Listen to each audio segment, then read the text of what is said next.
तो कोई अलग ही मंतक निकाल ली है कि औरतों को भी कुर्बानी करना होगी।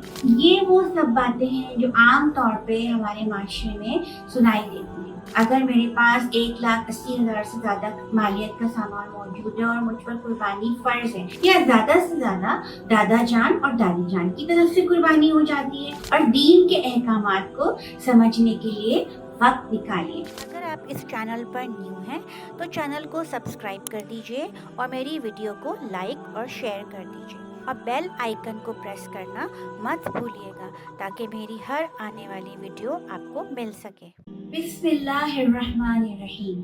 अस्सलाम वालेकुम। क्या औरतों को भी कुर्बानी करना होती है? जी हाँ। जब भी हम इस तरह की कोई बात सुनते हैं तो हैरान परेशान रह जाते हैं, क्योंकि बकरीद के मौके पर अमूमन ऐसा होता है कि हमारे वालिद साहब कोई मोटा ताजा बकरा ले आते हैं और सब घर वालों की तरफ से कुर्बानी कर देते हैं, या ज्यादा से ज्यादा दादा जान और दादी जान की तरफ से कुर्बानी हो जाती है। ये तो कोई अलग ही मंतक निकाल ली है कि औरतों को भी कुर्बानी करना होगी। भाई औरतें कहाँ से कुर्बानी करेंगी, क्योंकि वो तो घरदारी करती हैं, वो कोई जॉब तो नहीं करती।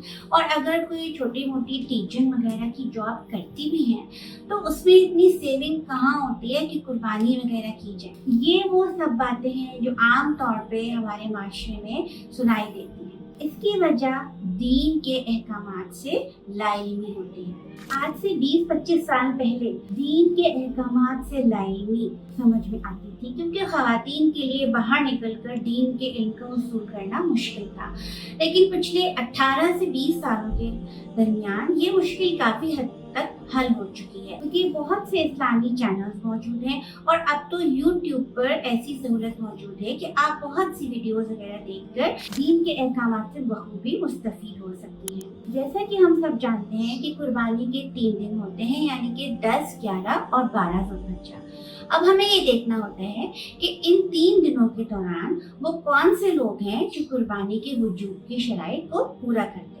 कुर्बानी के वजूद की शराइत कौन सी हैं? सबसे पहले तो मुसलमान होना, आकिल होना, यानी कि सोचने समझने की सलाहियतें बिल्कुल ठीक तरीके से काम कर रही हो, बालिग होना, किसी बच्चे पर कुर्बानी वाजिब नहीं है। इसके अलावा मुकीम होना और साहिबे निसाब होना। यहाँ 2 टर्म जरा वजाहत तलब है, यानी कि मुकीम होना और साहिबे निसाब होना। जरा इस पे तफसील से रोशनी डाल देते हैं। मुकीम होने का मतलब ये है कि कोई शख्स किसी जगह पर मुस्तकिल तौर पर रिहाइश रखता हो। इसका अपोजिट या जिद मुसाफिर होता है। मुसाफिर वो होता है जो अपने शहर की हदूद से कम 92 किलोमीटर्स बाहर जाए। जहाँ भी वो जा रहा है वहाँ उसका क़याम का इरादा 15 दिन से कम का हो। अगर उसका क़याम 15 दिन से ज़्यादा का हो जाएगा तो फिर वो मुकीम कहलाएगा। इसके अलावा जो लोग अपने वतन असली में वापस आते हैं उनको भी मुकीम ही कहा जाएगा, वो मुसाफिर नहीं कहलाएंगे। मिसाल के तौर पर कोई शख्स मुल्तान का रहने वाला है, लेकिन जॉब के सिलसिले में वो इस्लामाबाद आया हुआ है, तो अगर वो ईद की 5 दिन की छुट्टियों में अपने घर वापस मुल्तान जाता है तो वो मुकीम ही कहलाएगा, क्योंकि मुल्तान उसका आबाई घर है, उसके बीवी बच्चे वालिदैन वहाँ मौजूद हैं।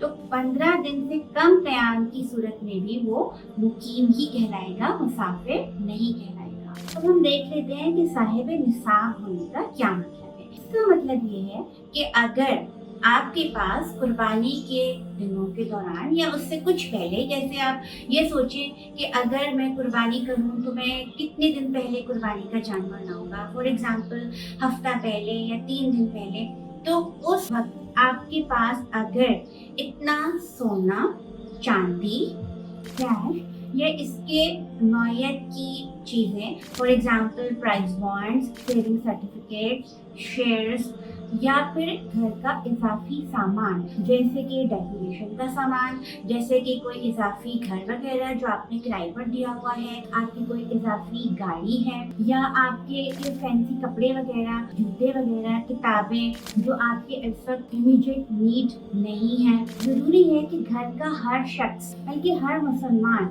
ये हिसाब किताब करे कि उसके पास जो ये सारी चीज़ें या इस नौयत की अगर कुछ चीज़ें उसके पास मौजूद हैं तो उनकी मालियत कितनी बनती है।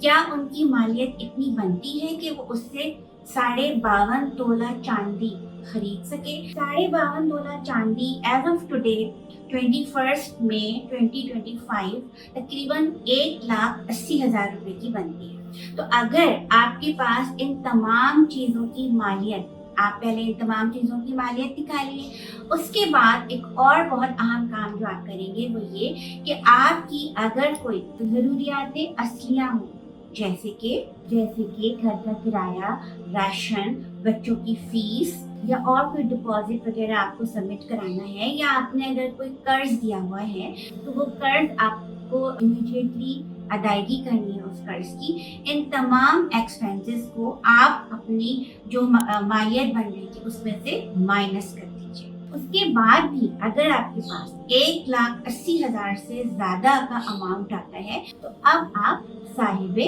निसाब कहलाएंगे और आप पर कुर्बानी वाजिब होगी। इसमें मर्द और औरत की कोई तखसीस नहीं, ना ही ये ज़रूरी है कि आप कमाते हो या नहीं कमाते हो, आपका कोई ज़रिया आमदनी हो या ना। आप बहनें मुझसे नाराज़ ना हो, क्योंकि बहनें अक्सर इस मौके पर ये सवाल करती हैं कि या इतराज़ उठाती हैं कि भाई हम तो जॉब नहीं करते, हमारे पास तो कोई कैश नहीं होता, तो हम कहाँ से कुर्बानी करें या हम कहाँ से ज़कात की अदायगी करें। देखिए मेरी प्यारी बहनों, कुर्बानी का महीना हमें 1 साल पहले से मालूम होता है, ये कोई अचानक नहीं आता। या ज़कात की अदायगी हमें कब करनी है ये भी हमें पहले से मालूम होता है।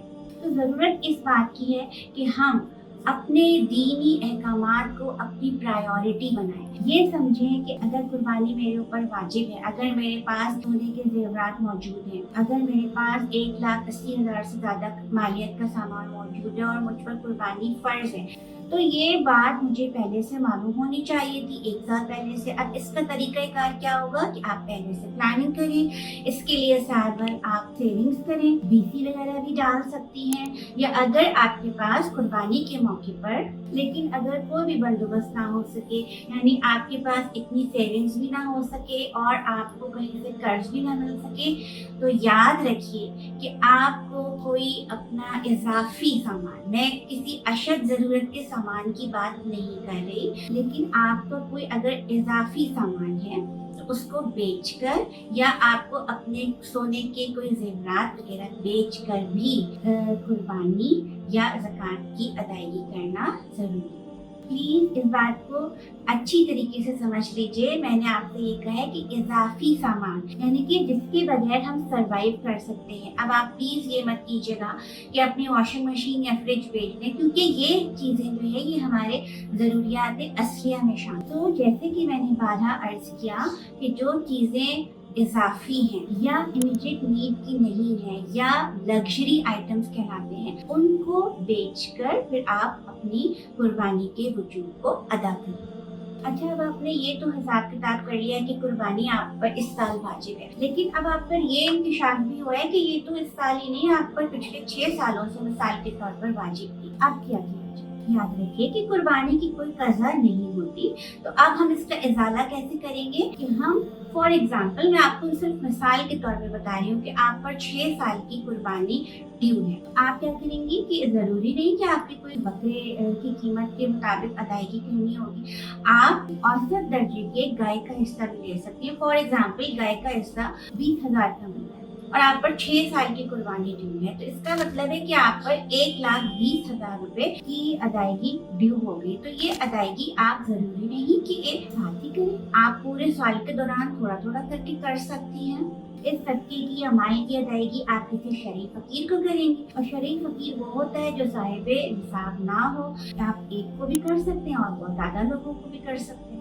प्यारी बहनों, यहाँ पर हमें सिर्फ एक बात समझने की ज़रूरत है कि कुर्बानी एक ऐसा अमल है जो अल्लाह ताला को बहुत महबूब है और ये हमें अल्लाह ताला से करीब करने वाला अमल है।